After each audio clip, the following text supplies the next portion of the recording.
सुनहरी मछली। एक दिन समुंदर से एक मछली तीरते तीरते तालाब आ गई। वो बहुत अनोखी थी। तालाब की मछलियाँ उसे गौर से देखने लगी।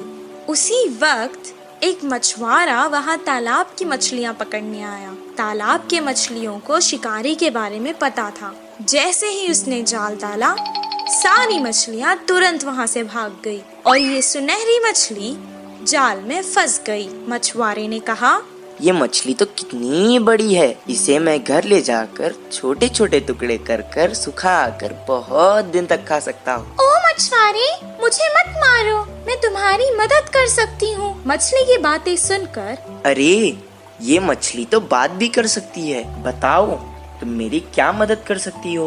अभी तो मैं तुम्हें तालाब से निकालकर घर ले जाता हूँ, वरना तो तुम मेरे हाथ से निकल जाओगी। वो मछली को पकड़कर घर को जाने लगा। वो घर पहुँच गया। वो कहने लगा, ए मछली, तुमने तो कहा था कि तुम मेरी मदद करोगी। मुझे बहुत भूख लग रही है, करो मेरी मदद अब। तभी अचानक उसके आगे बहुत सारा खाना प्रकट हुआ। वाह वाह, इतना सारा खाना!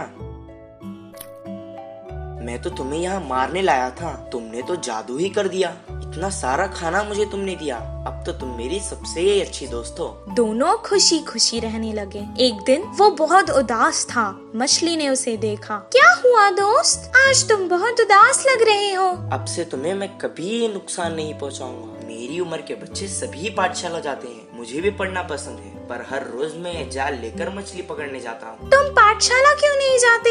मुझे पढ़ना पसंद है, पर मुझे कुछ याद नहीं रहता, इसीलिए मछली पकड़ने के काम पर लगा दिया। मैं तुम्हें एक उपाय बताऊं? मुझे तुम अपने कान तक ले जाओ। मैं तुम्हें एक मंत्र बताऊंगी, उसे पढ़ने से तुम्हें सब कुछ याद रहेगा और तुम अपनी कक्षा में सबसे अव्वल आओगे। तुम्हारी सब प्रशंसा करेंगे।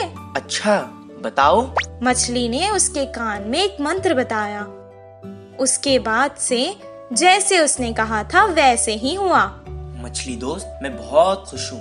अब मुझे तालाब की बहुत याद आ रही है। चलो हम दोनों तालाब चलते हैं। वो दोनों तालाब के पास चले गए। मछली ने उसे अपने ऊपर बैठा लिया और बहुत जल्दी जल्दी तैरने लगी।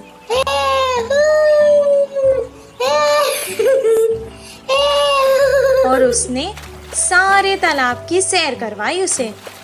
सबको देखकर वो बहुत खुश हुआ। जब उसका मन भर गया, वो वापस घर जाने लगा। मछली ने कहा, दोस्त, तुम अकेले ही क्यों जा रहे हो? मुझे भी अपने साथ ले जाओ। मैं जितना खुश पाठशाला में होता हूँ, आज मैंने देख लिया कि तुम उतना ही खुश तालाब में होती हो। मैं तुम्हें तुम्हारी खुशी से दूर नहीं कर सकता, इसीलिए मैं तुम्हें यहाँ छोड़कर जा रहा हूँ। मैं वापस जरूर आऊँगा दोस्त। इस कहानी से हमें ये शिक्षा मिलती है कि जिस काम में हमें खुशी मिलती है वही काम करना चाहिए और जहाँ रहने में खुशी होती है वही रहना चाहिए। कौवे की चालाकी। एक जंगल में दो बड़े बड़े पेड़ पास पास थे। एक पेड़ पे कौवे घोंसला बनाकर रहते हैं तो दूसरे पेड़ पर कबूतर रहते थे। पूरा दिन खाना ढूंढते हुए शिकार के लिए भागते थे। शाम ढलते ही अपने अपने स्थानों पर विश्राम करते थे। कौवे के समूह में एक अति आलसी कौवा रहता था। वो उठना ही देर से उठता था। बाकी सारे खाने के लिए बाहर जाते हैं तो ये कहीं ना जाते हुए पेड़ पे ही आराम से रहता था। कुछ ही देर में वो सारे खाना लेकर खाते समय उनमें मिलकर छीन के खाता था। ऐसे उस दिन उनके लाई हुई खाने को समेटकर कौवे एक तरफ और कबूतर एक तरफ समूह में आकर खाते हैं। तो कौवे हर समय झगड़ते हुए अपने अपने बल से आहार लेते थे। कबूतर तो सब मिलजुल कर रहते थे, बिना किसी झंझट के एक सामान बांटकर खाते थे। उन कबूतरों की एकता देख आलसी कौवे ने सोचा कि आहा, उन कबूतरों को तो देखो कितने अच्छे हैं और हमारे देखो कैसे हैं। छी, अगर जन्म लेना ही है तो शेर की तरह लेना चाहिए या फिर कबूतरों की तरह लेना चाहिए। बोलकर बहुत ही उदास हुआ। कुछ देर सोच में पड़ गया और चालाकी से एक चाल चली। कपड़ों को रंग डालने वाले के घर जाकर सफेद रंग में डूब के उठा।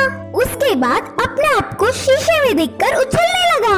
देखने के लिए कितना सुंदर हूँ, कोई भी मुझे कबूतर ही सोचेगा और कबूतरों के साथ अच्छे से गा सकूंगा। उड़ते हुए जाकर कबूतरों के समूह में मिल गया। धीरे से अच्छे से खा रहा था। खाने के लिए झगड़ा कर रहे कौवे को देख नफरत करने लगा। ऐसे कुछ दिन बाद उस आलसी कौवा बिना कष्ट किए आराम से रहने लगा। एक दिन भूख से बहुत खा गया। गले में खाना अटकने से पानी के लिए रोक नहीं पाया और तुरंत बोल के जोर से चिल्लाने लगा। इससे कौवे की पोल खुल गई और क्या, सारे कबूतर मिलके कौवे को चोट से मारते हुए भगा दिया। अरे बाबा, थोड़ी भी रहम ना खाते हुए चोट से मार रहे हैं। अब फायदा नहीं, मैं मेरे रूप में बदलना ही ठीक है, बोल के सोचकर पानी में डूबा। मजाक ये था कि वो कड़ी रंग होने के कारण वो गया ही नहीं। बिना कुछ समझते हुए अकेला ही रह गया। अब देख देख के भूख ना सह पाते हुए आखिर में कौवे के खाना खाकर उनके समूह के पास चिल्लाते हुए आया। वो कोई अजनबी पक्षी है समझकर सारे कौवे एक होकर उसे भगा दिया। उस आलसी कौवे की चाल विफल होकर उसके लोग भी आने नहीं देने से आखिर में अकेला रह गया। इस कहानी की नीति है कि बाजू वालों के लिए भागने से अच्छा हमारे लोगों से खुश रहे। जादुई बिजली। एक गांव में रामू, सोनू और मोनू नामक 3 दोस्त रहा करते थे। रामू एक किसान था। वो खेत में काम करके खुश रहता था। सोनू एक दूध वाला था। मोनू एक दुकानदार था। एक दिन तीनों दोस्त शहर को कुछ काम से गए। काम पूरा होने तक शाम हो गई। शाम को जब वो लौटकर गांव वापस जा रहे थे, उनको जंगल पार करके वापस जाना था। अचानक आसमान में बादल आ गए। कुछ देर तीनों दोस्त एक दूसरे से मशवरा करने लगे, फिर आगे चलते रहे। अचानक बादलों में बिजलियां कड़कना शुरू हो गई। वो डर गए। सोनू ने कहा, बाप रे, बिजली को देख रहे हो? लगता है आज तो हम जंगल में ही फंस जाएंगे। हाँ हाँ, सही कहा तुमने। आज तो ऐसे ही लगता है। बहुत रात हो चुकी है, अब हमें आगे नहीं जाना चाहिए। हम जंगल के बीचों बीच है। अब अगर हम आगे जाएंगे तो भी खतरा है, पीछे जाएंगे तो भी खतरा है। इससे बेहतर है हम आगे चले जाएं। इतना कहकर वो बैलगाड़ी आगे चलाने लगा। थोड़ी दूर जाते ही जोरों की बारिश शुरू हो गई। जंगल में बहुत ज्यादा अंधेरा था और ऊपर से तेज बारिश और बिजलियां कड़क रही थी। ये सब देखकर वो डरने लगे। अचानक उनकी बैलगाड़ी के सामने एक बड़ा सा पत्थर आ गिरा। तीनों बैलगाड़ी से उतर गए और एक पेड़ के नीचे रुक गए। मैंने तो पहले ही कहा था वापस चले जाएंगे, सब देखो क्या हो गया। तुमने रामू की बात मानी ना, ऐसे ही होना था। पेड़ के नीचे खड़ के वो बारिश के कम होने का इंतजार करने लगे। आसमान से एक बहुत बड़ी बिजली उनके आगे खड़कने लगी। जंगल में बहुत ज्यादा अंधेरा था और ऊपर से तेज बारिश और बिजलियां भी कड़क रही थी। ये सब देखकर वो डरने लगी। उन्हें समझ आ गया था कि ये सब कुछ किसी दुर्घटना की ओर इशारा है। मुझे लगता है कि भगवान में से हम तीनों में किसी एक को सजा देना चाहता है। अब पता नहीं वो हम तीनों में से कौन है। ऐसा ना हो, मुझे लगता है भगवान हम में से किसी पापी को सजा देना चाहता है। अब पता नहीं वो हम तीनों में से कौन है। ऐसा ना हो किसी एक के कारण हम तीनों को सजा मिले। मैंने आज तक कोई पाप नहीं किया। मैं जाकर उस बिजली के आगे खड़ा हो जाता हूँ। अगर मैं पापी हूँ तो मुझे सजा मिलेगी।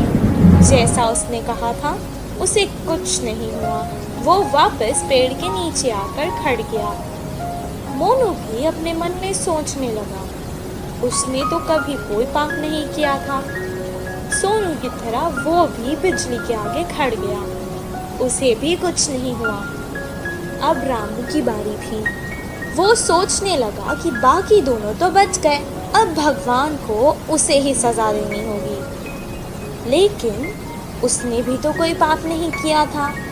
वो डरते डरते बिजली के आगे खड़ गया। तभी अचानक बिजली वहां से पेड़ की तरफ चली गई और पेड़ के ऊपर गिर गई। पेड़ जल गया और उसके नीचे खड़े सोनू और मोनू मर गए। रामू को कुछ देर तक समझ ही नहीं आया कि आखिर हो क्या रहा है। दोनों दोस्तों की मौत पर वो बहुत दुखी हुआ और रोने लगा। हे भगवान, ये क्या हो गया? अगर अब मैं इन दोनों के बिना गांव जाऊंगा तो गांव के लोग मुझे ही इनका मौत का जिम्मेदार समझेंगे और मेरी बहुत बेइज्जती होगी। इससे बेहतर है मैं यहीं अपने दोस्तों के साथ मर जाता हूँ। रामू बहुत देर तक रोने लगा और रोते रोते वो भी मर गया। और अचानक एक देवी आकाश से प्रकट हुई और वो रामू की अच्छाई से बहुत खुश हुई, इसलिए उसने तीनों को जीवित कर दिया। रामू, तुम बहुत अच्छे हो इंसान। रामू, तुम बहुत अच्छे इंसान हो। तुमने कभी कोई पाप नहीं किया है। और तुम्हारे ये दोस्त सोनू, ये जो दूध बेचता था उसमें पानी मिलाया करता था और दूध को बहुत महंगे दाम पर बेचता था। तुम्हारा ये दोस्त मोनू, ये जो व्यापार करता था, ये दुकान के सामान में मिलावट करता था और बहुत महंगे दाम पर बेचता था। तुम ही बताओ, क्या ये पाप नहीं? पर तुम बहुत अच्छे हो, सबकी मदद करते हो। तुमने ऐसे पापियों के लिए अपनी जान दे दी। मुझे अच्छा लगा। अब मैंने खुश होकर तुम तीनों को जीवित कर दिया है। सोनू, मोनू, तुम्हारी जिंदगी का कारण आज रामू है। अपने पाप छोड़ दो और अच्छे इंसान बन जाओ। सोनू मोनू ने अपनी गलती का पश्चाताप किया और अपने आप से वादा कर लिया कि अब वो कोई पाप नहीं करेंगे और रामू जैसा अच्छा दोस्त पाकर वो बहुत खुश हुए। तीनों बैलगाड़ी में बैठकर वापस गांव आ गए। अगले ही दिन से वो अपने अपने काम पर लग गए। सोनू अब दूध में पानी बहुत कम मिलाता था और मोनू सही दाम पर सही तोलकर बिना मिलावट वाला सामान बेचता था। इस कहानी से हमें ये शिक्षा मिलती है कि अगर हम अच्छा करेंगे तो हमारे साथ अच्छा ही होगा।